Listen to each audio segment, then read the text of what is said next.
English में आपको अच्छे नंबर करनी है, क्योंकि भाई अगर टायर 1 में अगर आपको अच्छी परफॉर्मेंस नहीं दिखाओगे तो भाई टायर 2 में आप बहुत लड़के से पीछे रह जाओगे, क्योंकि टायर 2 की आपको पता है टायर 2 में आपका 45 क्वेश्चन आते हैं। बोलूंगा कि दिन में आप एक दिन में 2 मॉक लगाइए, एक मॉर्निंग का टाइम में लगाइए और एक नाइट का टाइम में लगाइए। 10 से मैं टाइमिंग नहीं बता सकता हूं, लेकिन आपको जब भी नाइट में अगर लगे ना, एक मॉक आप नाइट में लगा लीजिए और एक मॉक आप मॉर्निंग में लगाइए। नाइट का मॉक मॉर्निंग में रिवीजन कीजिए, मॉर्निंग का मॉक शाम में या नाइट में रिवीजन कर लीजिए। आप इतना देखो कि भाई जो मैं यहाँ पे मॉक टेस्ट लगाया हूं, भाई कौन कौन से चैप्टर से जो क्वेश्चन थे जो मेरा स्कोर में मार खाया मैं, ठीक है। तो ठीक है, नाउन का कोई भी अगर क्वेश्चन आपके पास एरर बेस में आ जाए या फिल इन द ब्लैंक्स में आ जाए तो आपसे छूटेगा नहीं, क्योंकि आपके पास कॉन्सेप्ट का प्रैक्टिस है। फिर भाई आप लोग कमेंट करते हो कि भाई मेरे से स्कोर ही नहीं हो पा रहा है, भाई गलत हो जा रहे क्वेश्चन, तो भाई इस तरीका को एक बार अपना कर देखिए, बहुत काफी सरल तरीका है। यहाँ से स्कोर नहीं हो पाया था, अगर ये मेरा क्वेश्चन सही होता तो अच्छा स्कोर आ जाता। तो भाई आप यहाँ से देखिए, बोट एंड स्ट्रीम का जो क्वेश्चन आपसे गलत हुआ, पहले उसका कॉन्सेप्ट को देखिए जाकर, क्वेश्चन गलती हो रहा है, आखिर क्यों गलती हो रहा है भाई, उसका जाकर कम से कम 50 से 100 क्वेश्चन में लगाया ना। आज के बाद सेटिंग अरेंजमेंट का कोई भी क्वेश्चन गलती नहीं होता है। एसएससी सीजीएल 2025 का नोटिफिकेशन आउट हो चुका है और 14,000 से ज्यादा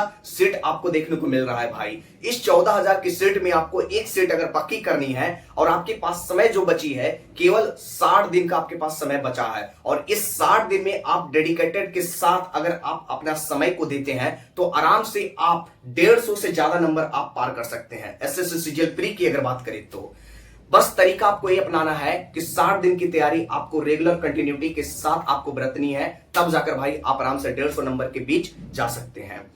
अब तरीका आपको ये अपनाना है कि 60 दिन तो समय मेरे पास बचा है, तरीका कौन सी अपनानी है, तो भाई तरीका के लिए सबसे बेहतरीन तरीका ये होता है ना कि सबसे पहले आप देखो जो कुछ भी आपने पहले से पढ़ा है, ठीक है, उसको आप रिवीजन बेस में करते रहना, क्योंकि रिवीजन ही आपका रिजल्ट दिला सकता है भाई। अब जैसे ही नोटिफिकेशन आया है, 2 महीने का समय देखकर बहुत सारे भाई प्रिपरेशन को छोड़ दिए कि 2 महीने में अब नहीं हो पाएगा। बिल्कुल हो पाएगा भाई, अगर आपके पास 2 महीने का भी समय है ना भाई, तो आराम से आप पूरी चैप्टर को एग्जाम से पहले आप खत्म कर सकते हैं। एसएससी वाला ने एक बैच लॉन्च किया है जहां से आप पूरी सिलेबस को फिनिश कर सकते हैं, वो भी प्रैक्टिस के साथ, ठीक है। अब करना क्या है यहाँ पे कि देखिए इसमें आपको क्या मिलेगा ना, एसएससी वाला यहाँ पे, ठीक है, वहां पे आप जब ज्वाइन कीजिएगा तो वहां पे सूर्य 3.0 का एक बैच है जिसमें आपको टायर 1 और टायर 2 दोनों बैच को यहाँ पे फिनिश कर दिया जाएगा, ठीक है, आराम से। इसमें आपको क्या क्या मिलेगा यहाँ पे देखिए, 300 से प्लस आवर का इंटरेक्टिव लाइव क्लास आपको देखने को मिल जाएगा, 500 प्लस आवर का रिकॉर्डेड क्लास विथ बैच मिलेगा आपको, और 10 फुल लेंथ मॉक मिलेगा जो कि आपको पीवाईक्यू यहाँ भी इंक्लूडेड रहेगा। अगला जो 10 मिनी मॉक मिलेगा वो भी काफी बढ़िया तरीका का मॉक यहाँ पे रहेगा, जहां से आप अपना स्किल को भी अच्छे लेवल पर ले जा सकते हैं। वहां से आपको सीख मिलेगा कि एग्जाम में किस प्रकार से मॉक को डील करना है। अगला जो यहाँ पे फ्री मंथली जो ई मैगजीन है वो भी आपको फ्री मिलेगा, फ्री ऑफ कॉस्ट, ठीक है। डेली टॉपिक वाइज, जो कि इसका जो डेली टॉपिक वाइज होगा पूरा बेहतरीन तरीका से आपको सोल्यूशन भी यहाँ पे बताया जाएगा कि कैसे कैसे आपको सोल्यूशन करनी है एग्जाम में, ठीक है।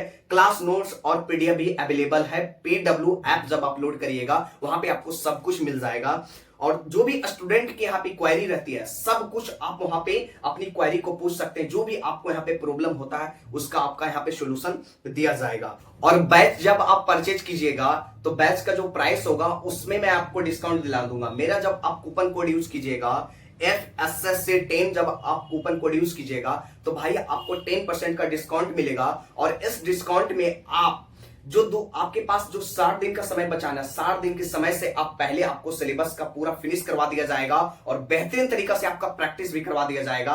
भाई आपका एग्जाम में जो डर होता है ना कि 2 महीने का समय है कैसे मैं करूं, भाई आपका उस डर को निकाल दिया जाएगा और आराम से भाई आप स्कोर के करीब जा सकते हैं। बस आपको इस कंडीशन को अप्लाई करना है। ऐसे मैं इसका लिंक दे दूंगा डिस्क्रिप्शन में, जहां से जाकर आप एक बार चेकआउट कर लीजिएगा। रिवीजन आपको इस प्रकार से करनी है, जैसे आपके पास इंग्लिश हो गया, रीजनिंग हो गया, मैथ हो गया और जीके हो गया, सभी का आपने नोट कॉपी बेहतरीन तरीका से तैयार कर चुका है।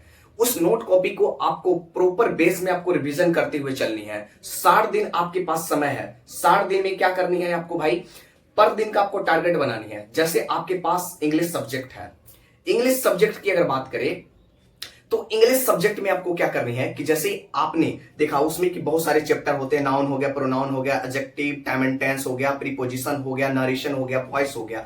तो सभी दिन का आपको शेड्यूल तैयार करते हुए चलनी है कि आज मुझे नाउन का पूरा टॉपिक को हम अपना जो यहाँ पे कॉन्सेप्ट होता है, रूल होता है, उसको फिनिश करूंगा और उसके साथ साथ 50 से 100 क्वेश्चन का मैं प्रैक्टिस कर लूंगा। इससे क्या होगा कि आपका जो चैप्टर होगा ना, वो चैप्टर आपके माइंड में रिवीजन होकर चलते रहेगा। ठीक है, नाउन का कोई भी अगर क्वेश्चन आपके पास एरर बेस में आ जाए या फिल इन द ब्लैंक्स में आ जाए तो वो आपसे छूटेगा नहीं, क्योंकि आपके पास कॉन्सेप्ट का प्रैक्टिस है। दूसरा जो प्रैक्टिस है आपके पास क्वेश्चन का, जो आपने वहां पे नाउन टॉपिक को पढ़ा था उसकी 100 से क्वेश्चन को प्रैक्टिस किया, उसका प्रैक्टिस आपके पास है। ठीक है, ये तरीका का। उसी दिन फिर अगला दिन का टारगेट बनाने की नाउन मैंने फिनिश किया, आज मैं प्रोनाउन चैप्टर को फिनिश करूंगा। प्रोनाउन चैप्टर में भी सेम कंडीशन अपनानी है। पहले नंबर आपको कॉन्सेप्ट को देखना है, कॉन्सेप्ट में जो जो रूल अप्लाई हुए उसको आपको देखते हुए चलनी है। ठीक है, रिवीजन के लिए मैं बता रहा हूं भाई। फिर आपने प्रोनाउन को फिनिश किया, उसके बाद जैसे चैप्टर आपका प्रोनाउन फिनिश होता है उसे 100 से 150 क्वेश्चन का आपको प्रैक्टिस कर लेनी है उसी चैप्टर का, प्रोनाउन ही चैप्टर का। फिर अगले दिन का टारगेट बनानी है, 60 दिन है भाई, 60 दिन। ठीक है, 60 दिन में आप बहुत कुछ कर सकते हैं। अगले दिन आपने टाइम एंड टेंस का बनाया। टाइम एंड टेंस में जितना भी रूल होते हैं, जितना भी कॉन्सेप्ट होते हैं, जितना भी यहाँ पे लॉजिक अप्लाई होते हैं, सभी को आपने नोट में रिवीजन किया। रिवीजन करने के बाद जैसे आपका टाइम एंड टेंस चैप्टर खत्म हुआ यहाँ पे, उसके बाद 100 से 150 क्वेश्चन का उसी का प्रैक्टिस कर लेना है।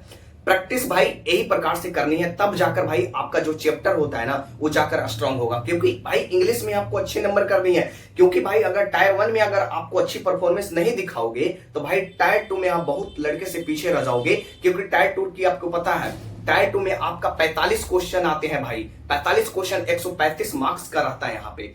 तो भाई यहाँ पे आपको परफॉर्मेंस बनानी है, तभी तो आप टायर 2 में फाइट करोगे बढ़िया तरीका से। तो इंग्लिश पर आपको ज्यादा फोकस करनी है, वो पेपर मेंस को देखते हुए। ठीक है, आराम से इंग्लिश को अपने हाथ तरीका से फिनिश कर दिया, पर दिन का टारगेट बनाते गया, आराम से चैप्टर को फिनिश करते चला गया। ऐसे करके जितना भी यहाँ पे चैप्टर हो रहे हैं ना, सभी चैप्टर को आपको इस बेस में फिनिश करना है। मैं ऐसा इसलिए बोल रहा हूं फिनिश करने के लिए, क्योंकि बहुत सारे भाई का कमेंट आता है ना कि भाई मैं जब इंग्लिश का मॉक लगा तो मेरा स्कोर कम जाता है। तो भाई स्कोर कम होने का मेन रीजन यही होता है ना कि आपने रूल को पढ़ा, आपने चैप्टर को प्रैक्टिस नहीं किया। जिस भी चैप्टर का आपने कॉन्सेप्ट को पढ़ा है, उस चैप्टर से जाकर आपने क्वेश्चन का प्रैक्टिस ही नहीं किया है।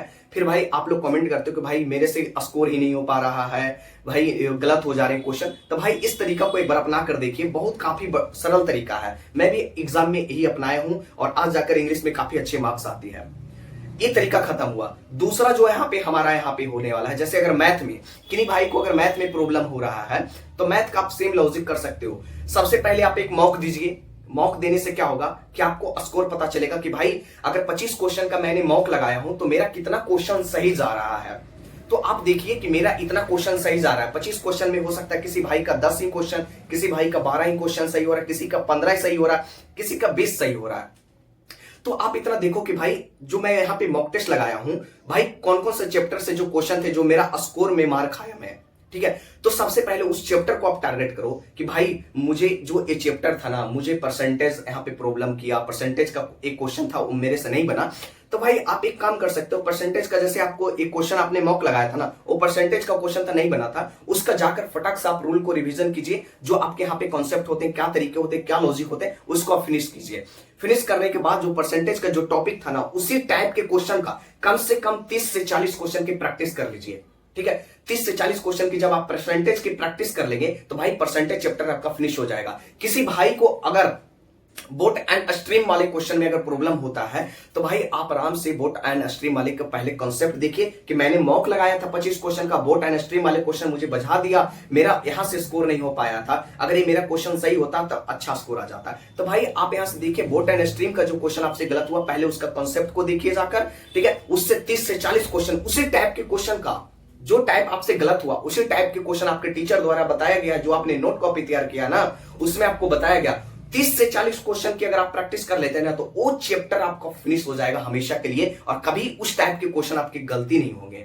ठीक है, मैथ का शेड्यूल आपको इसी प्रकार से चलनी है भाई। जब भी आपका स्कोर नहीं बढ़ता है तो तरीका बदल देना चाहिए, तरीका आपको यही बदलना चाहिए, ना कि भाई और कुछ चेंज कर दो, भाई यहां से कर लो, उस टीचर के पास चले जाओ। भाई कहीं भी आप जाओगे ना तो भाई आपका जो यहाँ पे आपका कॉन्सेप्ट ही आपको बचाएगा। ठीक है, कहीं भी आप पढ़ रहे हो, ठीक है, बहुत लोग ये कहते हैं भाई नहीं क्वेश्चन सही हो रहा है तो भाई अगले टीचर से मैं पढ़ लिया, मैं जाकर उनका बैच ज्वाइन कर लिया, वहां का मैराथन क्लास चल रहा है। ऐसा बिल्कुल भी नहीं करना है, ठीक है। जो तरीका मैं बताया भाई इस तरीकों को एक बार अपना कर देखिए, बिल्कुल आप बोलिएगा कि भाई हाँ आपने जो तरीका बताया ना अब मेरा क्वेश्चन सही हो रहा है। जो टाइप के क्वेश्चन आपसे गलती हो रहे हैं उसी टाइप के क्वेश्चन की प्रैक्टिस आपको करनी है 30 से 40 क्वेश्चन की, तब जाकर भाई आपका यहाँ पे सही हो पाएगा वो क्वेश्चन। मैथ का शेड्यूल इस प्रकार से खत्म होता है, इंग्लिश का मैंने खत्म कर दिया।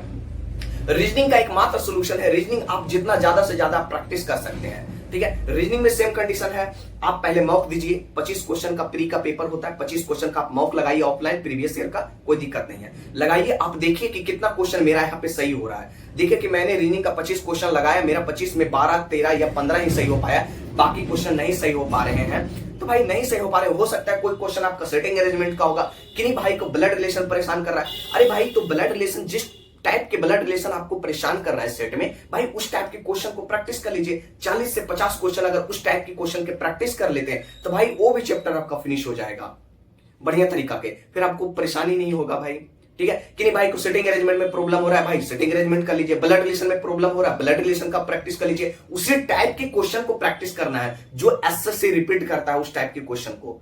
भाई ये आपको पता कहां से चलेगा, प्रीवियस ईयर क्वेश्चन जब आप लगाइएगा ना तो आपको सब कुछ वहां पता चल जाएगा कि इस टाइप के किसी का क्यूब एंड डाइस में प्रॉब्लम हो रहा है तो भाई क्यूब एंड डाइस का देख लीजिए जाकर कि क्या क्या यहाँ पे कॉन्सेप्ट है, उसका 40 से 50 क्वेश्चन की प्रैक्टिस कर लीजिए। भाई ऐसे करके भाई आप आराम से 25 में 25 सही कर सकते हो। मैं तरीका यही अपनाया था भाई अपने एग्जाम में। मुझे पता चलता था कि आखिर एक चैप्टर के क्वेश्चन गलत हो रहे हैं, भाई वो चैप्टर का मैं खाल निकाल लेता था कि भाई इस टाइप के क्वेश्चन मेरे से गलती हो रहे हैं, मेरे से अगर सेटिंग अरेंजमेंट का क्वेश्चन गलती हो रहा है, आखिर क्यों गलती हो रहा है। भाई उसका जाकर कम से कम 50 से 100 क्वेश्चन मैं लगाया ना, आज के बाद सेटिंग अरेंजमेंट का कोई भी क्वेश्चन गलती नहीं होता है। रेयर केस में अगर हो जाए तो नहीं कर सकता हूं, बट सेटिंग अरेंजमेंट का मैक्सिमम क्वेश्चन सही हो जाता है, समझे। ऐसे आपको प्रैक्टिस करते हुए चलनी है। रीजनिंग यहां से समाप्त होता है आपकी, ठीक है। तरीका अपनाया भाई, इसी तरीका को अपनाया, क्योंकि पूरा चैप्टर का एनालिसिस करना ज्यादा नहीं, मैं वीडियो को लंबा करना चाह रहा हूं।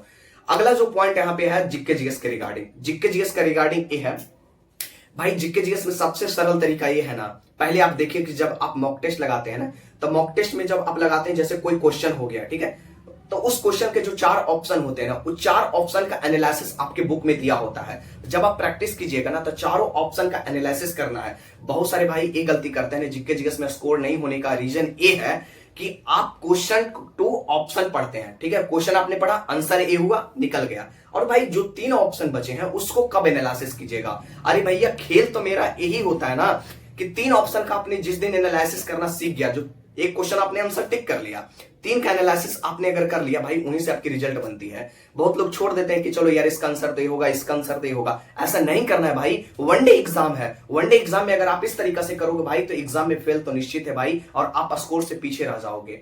तरीका आपको यही अपनानी है कि जो 3 ऑप्शन और बचते हैं, एक ऑप्शन आंसर होते हैं, 3 ऑप्शन जो बचते हैं उसका एनालिसिस कीजिए। हर एक चीज का, मैथ का हो, रीजनिंग का हो, ठीक है, जीके का हो, इंग्लिश का हो, तीनों ऑप्शन का एनालिसिस होता है, ठीक है। तभी जाकर भाई आप स्कोर को पास जा सकते हैं, स्कोर के पास बढ़िया तरीका से।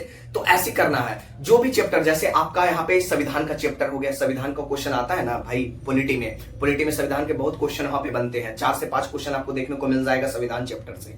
तो भाई यहाँ देखिए आप लोग कि अच्छा यहाँ से क्वेश्चन उठाया जा रहा है, तो भाई वहां से जाकर आप देखिए ना उसका आप लुसेंट वगैरह भी आपके पास अगर होगा तो वहां से जाकर आप कवर कर सकते हो सब सारे चैप्टर को जहां से एसएससी पूछ रहा है। एक कैसे पता चलेगा, जब आप प्रीवियस क्वेश्चन की प्रैक्टिस किए रहेंगे ना, आप देखे रहेंगे, सेट लगाते रहेंगे, तो आपको पता चल जाएगा कि यहाँ से एसएससी क्वेश्चन उठा रहा है, ठीक है, ये क्वेश्चन इसमें डाला जा रहा है, ठीक है। इस प्रकार से भाई आप आराम से जीके जीएस को भी कवर कर सकते हैं। सारे ऑप्शन का एनालिसिस कीजिए, फिर देखिए भाई आपका स्कोर कैसे नहीं बढ़ता है, डेफिनेटली बढ़ेगा, 100 में 100% आपका स्कोर बढ़ेगा। यहाँ पे बस एनालिसिस कीजिएगा ऑप्शन को तब भाई, ठीक है, और मॉक लगाते रहिए। मैं तो बोलूंगा कि दिन में आप एक दिन में 2 मॉक लगाइए, एक मॉर्निंग के टाइम में लगाइए और एक नाइट के टाइम में लगाइए। 10 से मैं टाइमिंग नहीं बता सकता हूं, लेकिन आपको जब भी नाइट में अगर लगे ना, एक मॉक आप नाइट में लगा लीजिए और एक मॉक आप मॉर्निंग में लगाइए। नाइट का मॉक मॉर्निंग में रिवीजन कीजिए, मॉर्निंग का मॉक शाम में या नाइट में रिवीजन कर लीजिए। इस प्रकार से आपको करते हुए चलनी है, ठीक है। करंट अफेयर्स का जो शिकायत होता है, करंट अफेयर्स में आपको कुछ भी ज्यादा करने की जरूरत नहीं है। करंट अफेयर्स आप एक आराम से कम महीना में जितने भी 3 घंटे 4 घंटे के जो वीडियो लेक्चर होते हैं उसको आप देख लीजिए। महीना भर का करंट अफेयर्स आपका मिसलेनियस आ जाता है, वहां से आपका करंट अफेयर्स पूरा क्लियर हो जाएगा।